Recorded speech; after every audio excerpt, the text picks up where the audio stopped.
Welcome back to Noteworth. My name is Connor, and I am super excited to have my friend Taylor Watson here with me. Taylor, if you want to give a little introduction about yourself.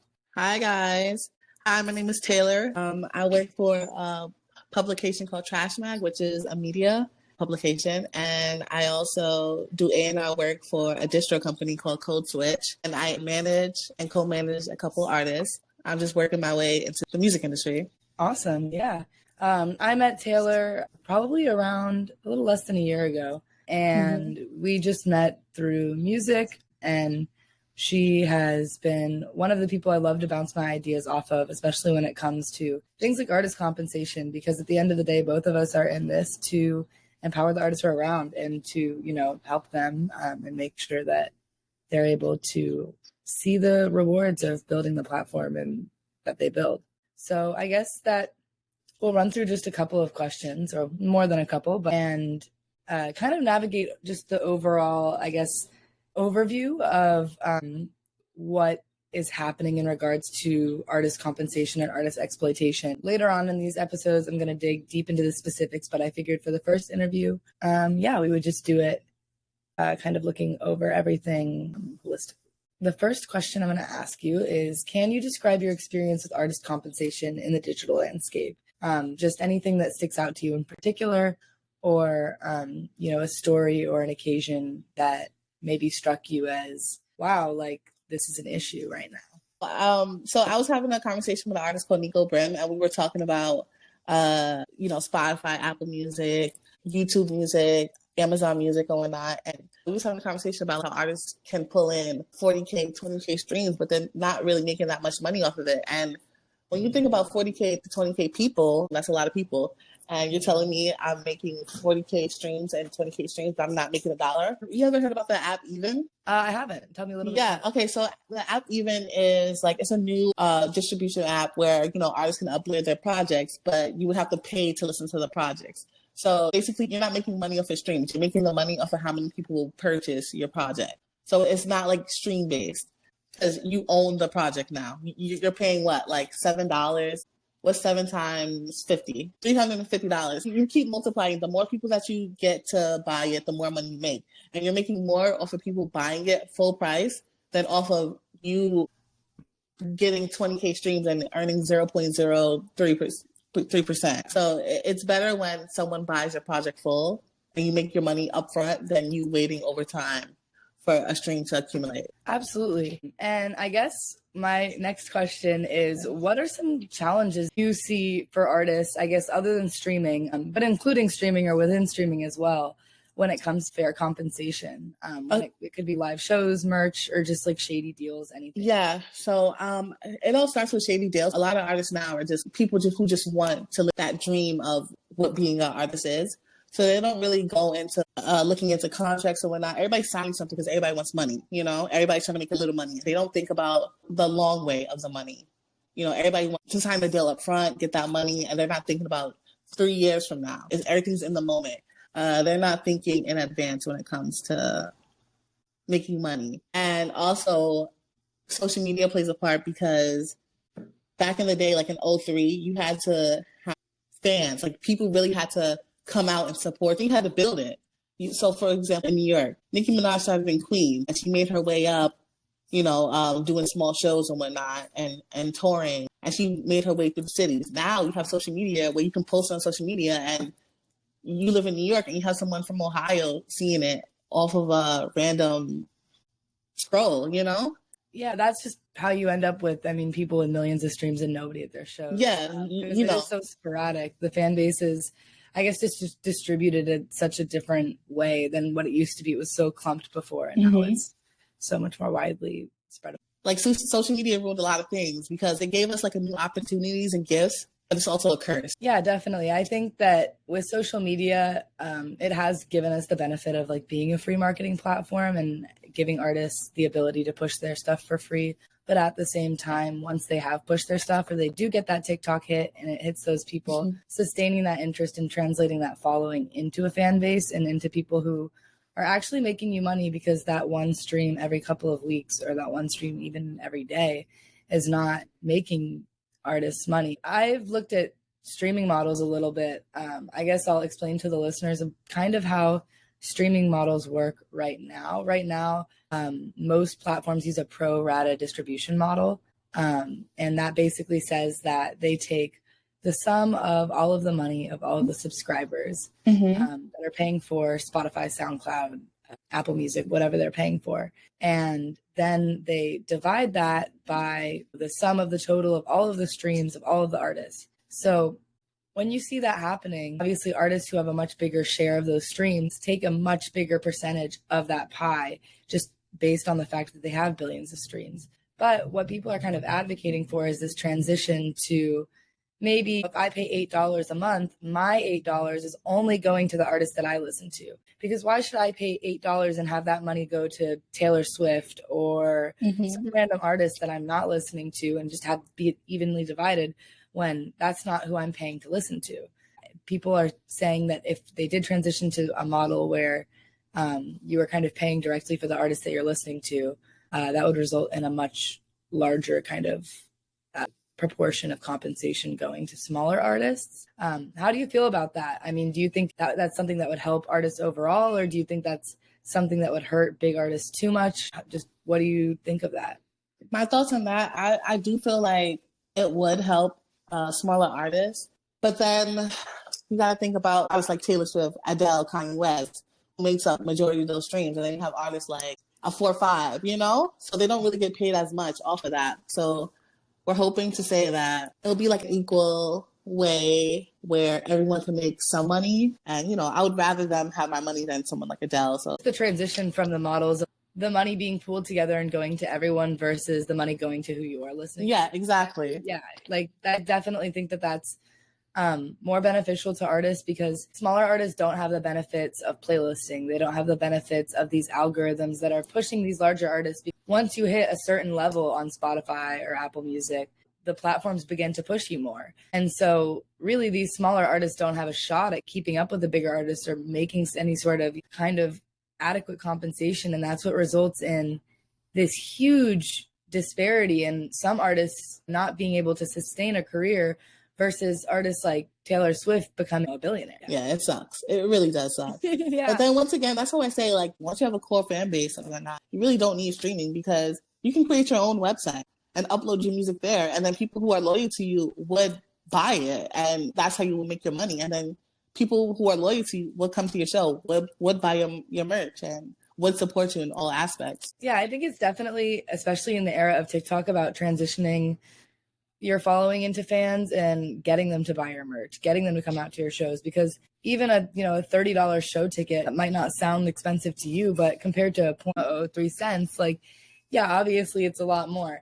And I definitely agree with that. But I guess my next question would be contracts. Move into that. I'm not going to talk a ton about them, but when it comes to like deceptive contracts and just shady deals and people in the industry kind of moving in a weird way that is taking advantage of artists, specifically, I want to bring attention to taking advantage of young artists. How do you feel about that? And have you seen that? Have you seen artists experience that? Have you talked to artists who have experienced that? And what did that look like for you?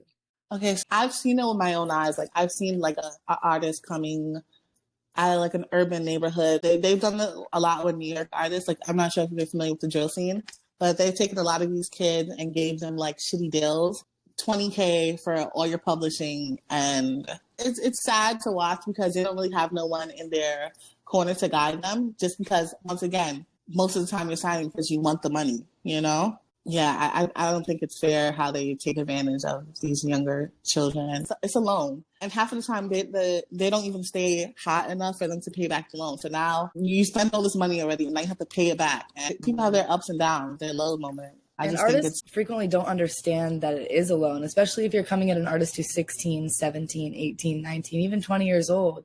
I mean, I've seen an artist that I personally worked with was locked into a contract that would have had her manager getting paid for 7 years when she was 20 years old. 20 years old. I think that should be... That's ridiculous. Yeah, I think more people should be in the room when these contracts are being signed. Why is a 17-year-old in the room with no lawyer or anything. Just the labels where everyone should have their own lawyers and stuff. Look over that because it's just not fair. But also being able to afford a lawyer, having the resources to have a lawyer. A lot of artists that are popping off, especially now because of TikTok. Back in the day, it used to be you had to have resources, a certain amount of resources to succeed as an artist, because that's just how it was. You didn't have a free platform like TikTok to push you.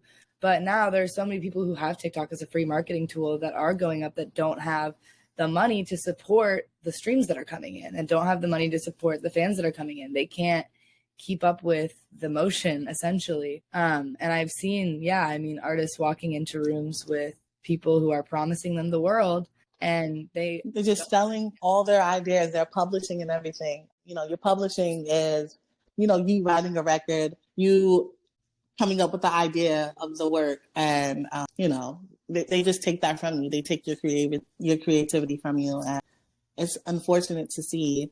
And I'm hoping there's a change in this industry. How do you think that transparency can be improved, especially when it comes to things like contracts or even royalties, revenue sharing streams? Overall, how do you think transparency can change more in favor of the artists to where they kind of understand what they're being hit with?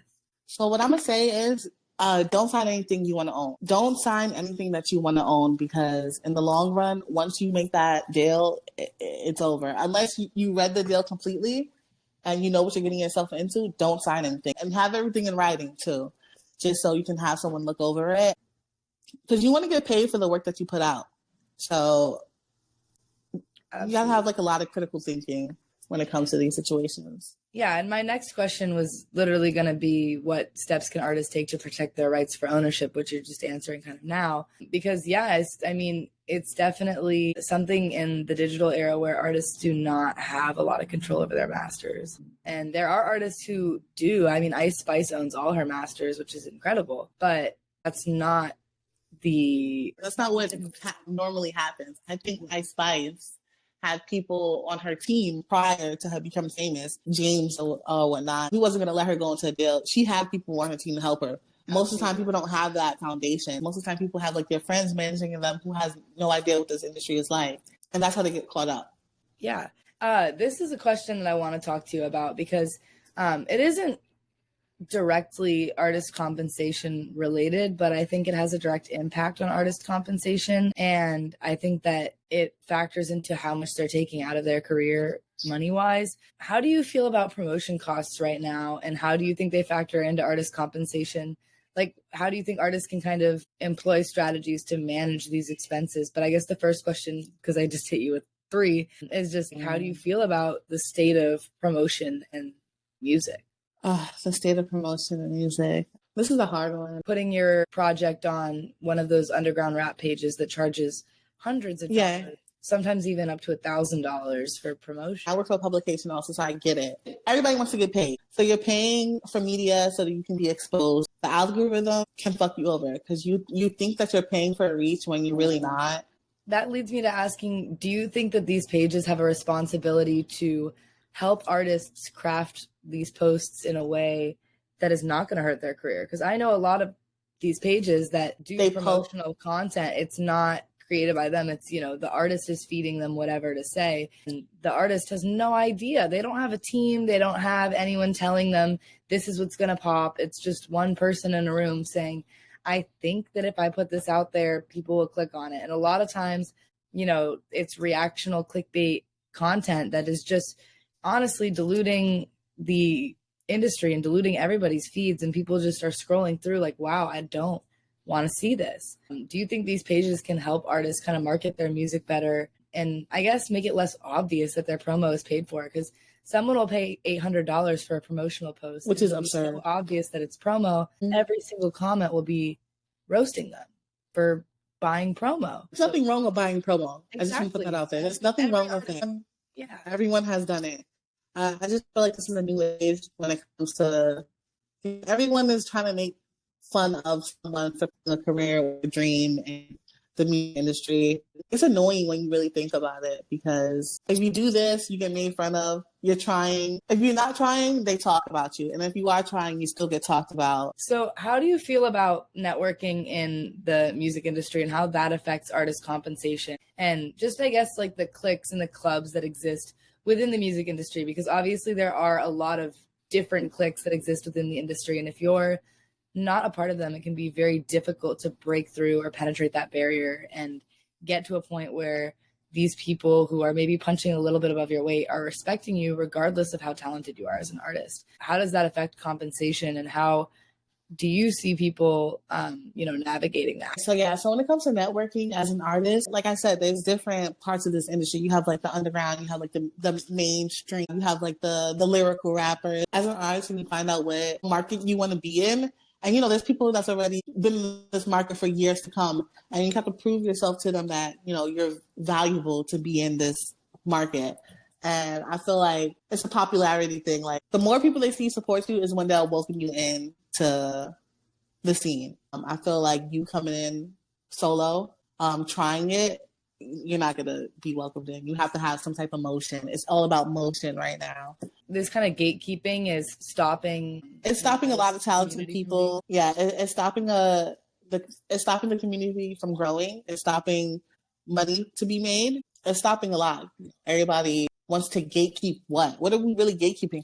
I hate to say it. There's no money in the industry. There isn't for a lot of people. You're scared to say it, but it's true. There's a lot of money, but it's not going to the artist. It's going to the record label executive. I mean, I sat here a week ago and sat in front of someone who was basically offering me a record label job, saying, hey, you are going to get equity of this company. You're going to get ownership. We want you to be an A&R at our label. And it was an independent label, but something I was excited about regardless. And they knew that the whole reason I'm in this is to platform artists, to help them make money off of what they love and make money off of spreading a message that helps people and help improving people's daily lives. Mm-hmm. And, I get hired for my music taste, supposedly, as an A&R, but I'm told that I have to drop all my artists. And this is the explanation that I'm given. Oh, well, you're already locked in with them. You can always just lock back in later when they have more streams. They don't care about you when you have 100 monthly listeners, but They're going to care when you have 50K listeners. Like, why can't you support me for when I have 100? Why can't you support me from the beginning? I hate that. Like, that is what I hate the most. Like, if you see a talent, you want to stick with the talent and you believe in the talent. Don't leave the talent for numbers. The music industry, genuinely, like, it's the stock market. And if you're not the next stock to go up, then they're not going to invest.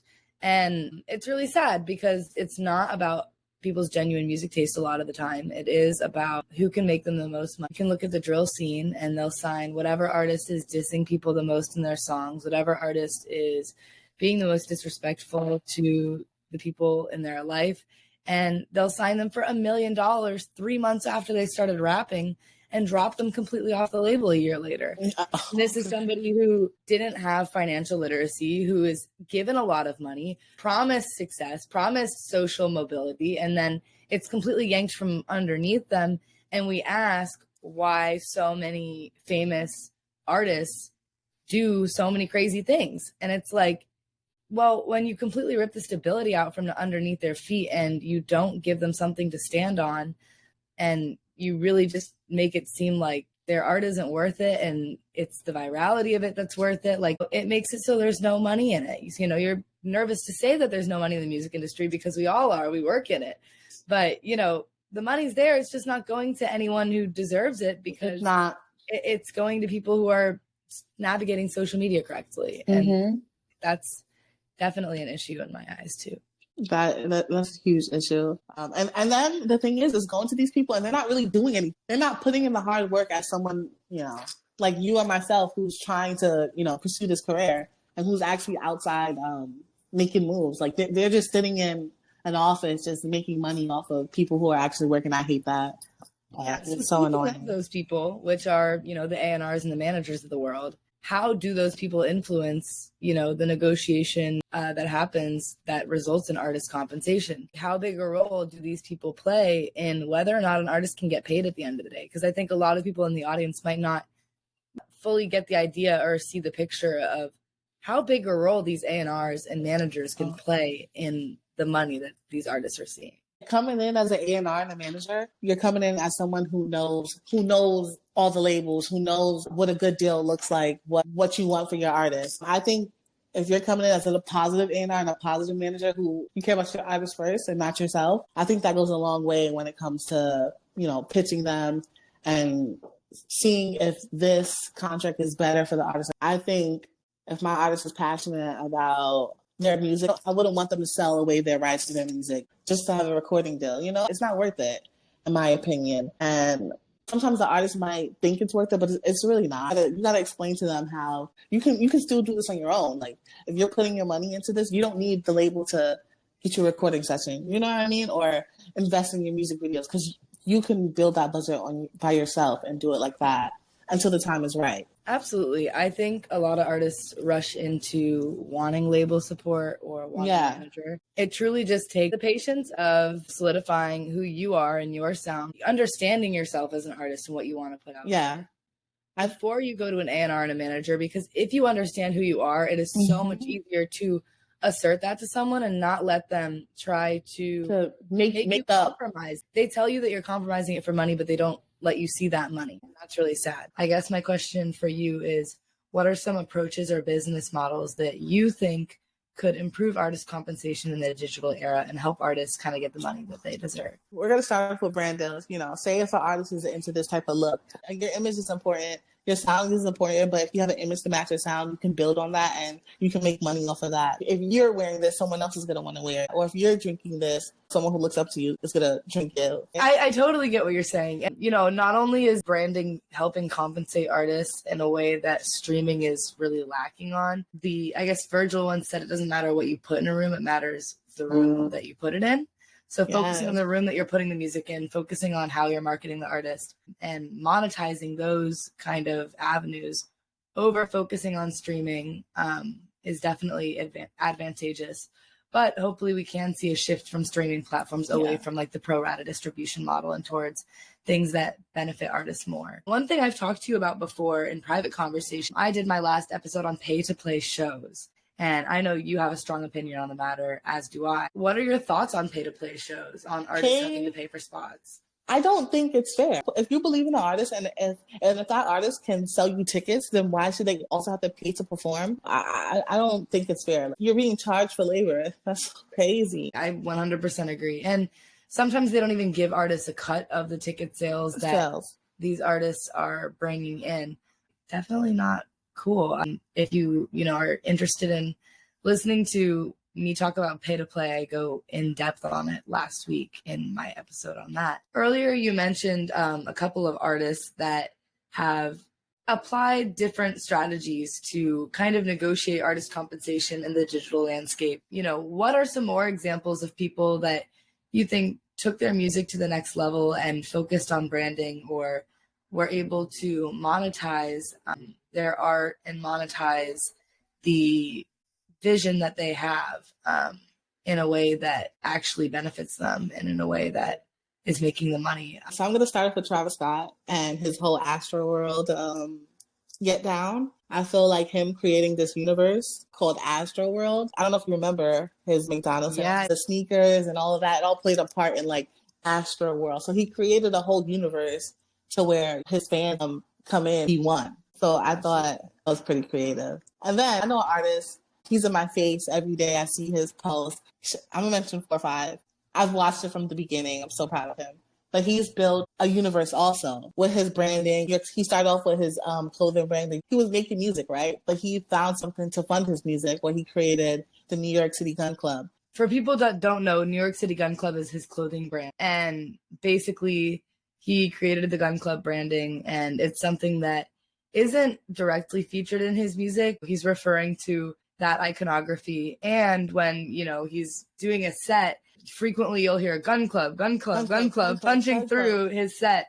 Every single set I've heard that, being played by his DJ. And he really has created a world, but just even beyond the gun club, I'm sure you can talk about the idea of and the branding that he created of that. And what that means to his fans and to him. It's a family, it's a unit. I feel like they're able to connect on a level where it's not just an artist and supporter. It's more of a family vibes. I think he created something special. I feel like with his after Yeah, and the idea of is like he's talked about it before in his music and also interviews. He talks about as kind of not only a way to gauge how someone is feeling. He says that based on how you is kind of like how you're feeling. Or, like you're doing well, or if you're happy, or you're if like you're mad, you're and that's like a really interesting, unique way of branding. And even he took inspiration from a different artist to do that. He heard Young Thug do it. He centered it in his art, and he not only integrated it into the music, but he put a message behind it. Not only does he describe as like a benchmark for how someone is feeling, he also says that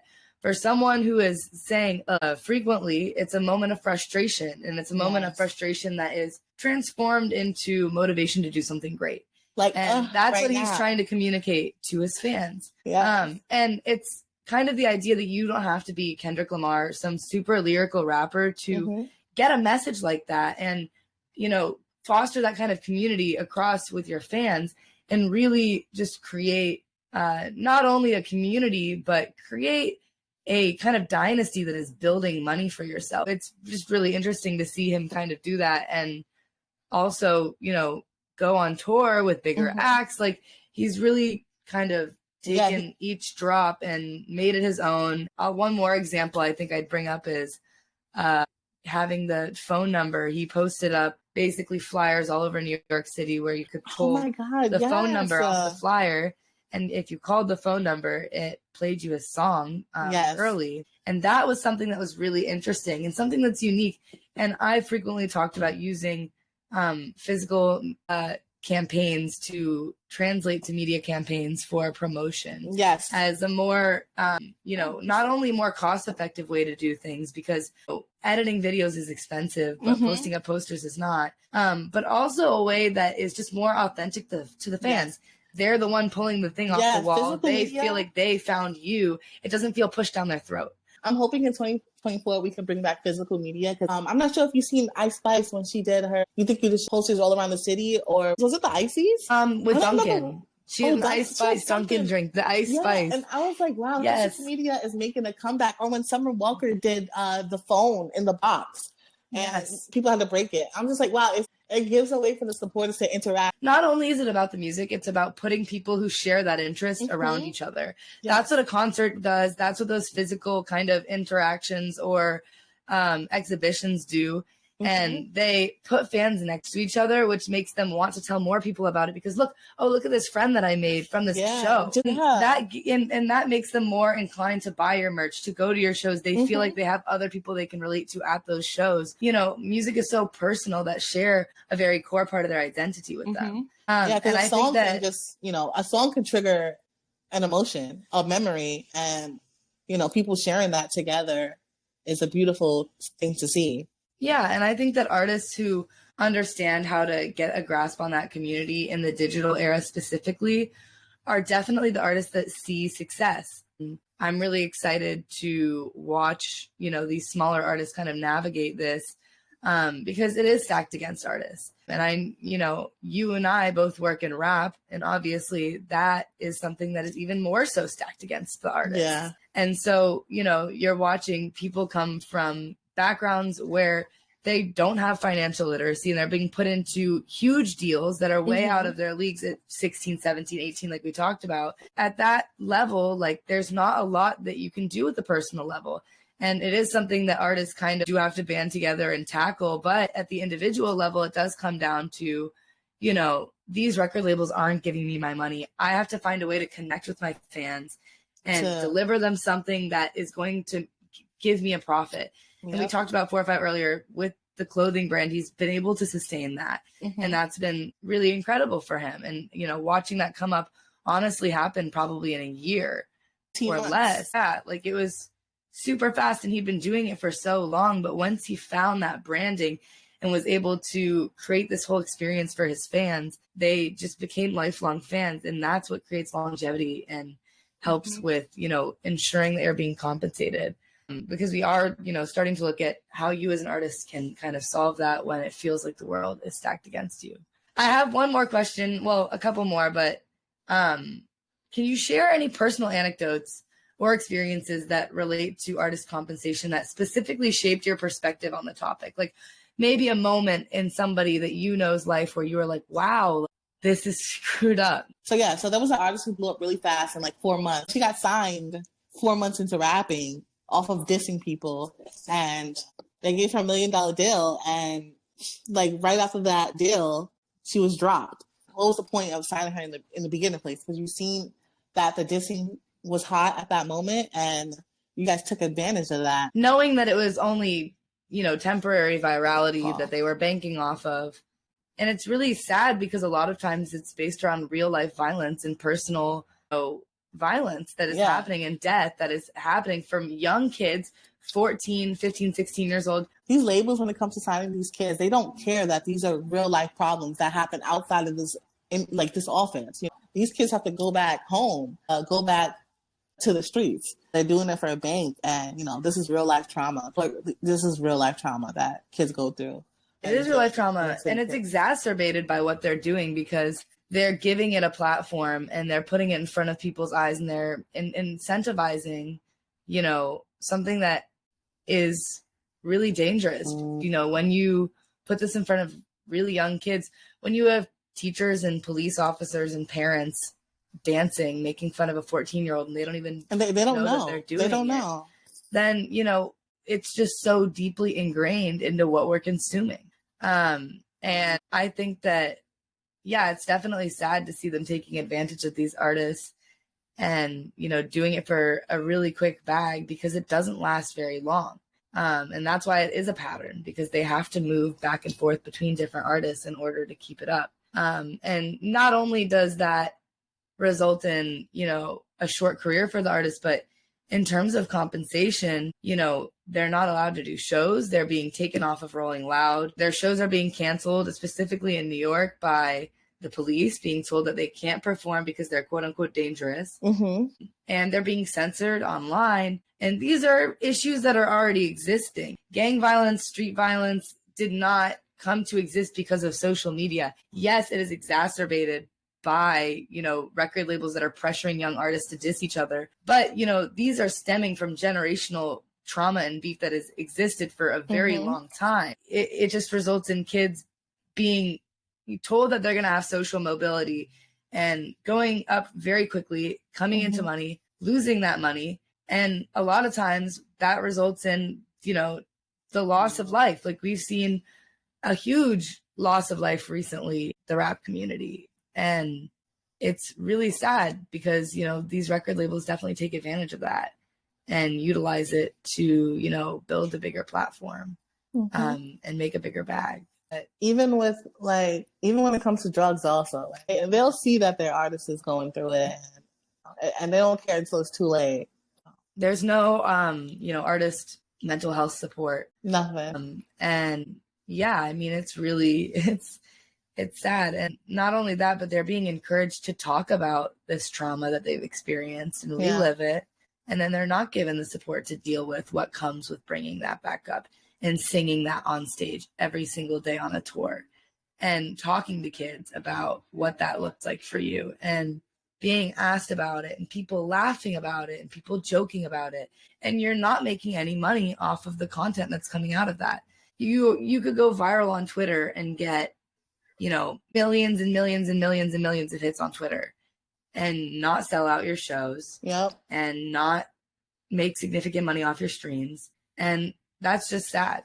So I guess to wrap this entire conversation up into a nice little bow, I'm going to ask you one final question. And that is, what do you believe are the ethical responsibilities of industry stakeholders, including labels, promoters, and streaming platforms, in ensuring fair compensation for artists? I feel like artists should get paid off their shows. I do feel like when it comes to streams and whatnot, I feel like artists should be getting paid more than 0.003. I think the pinnacle idea is that centering artists in the conversation and centering artists in the business of the music industry is how we fix artist compensation. I mean, whether it's shifting away from prorated distribution and pushing, or people are specifically paying the artists that they're listening to, or, it's shows and abolishing the pay to play model, or it's record labels stopping with 360 deals and stopping with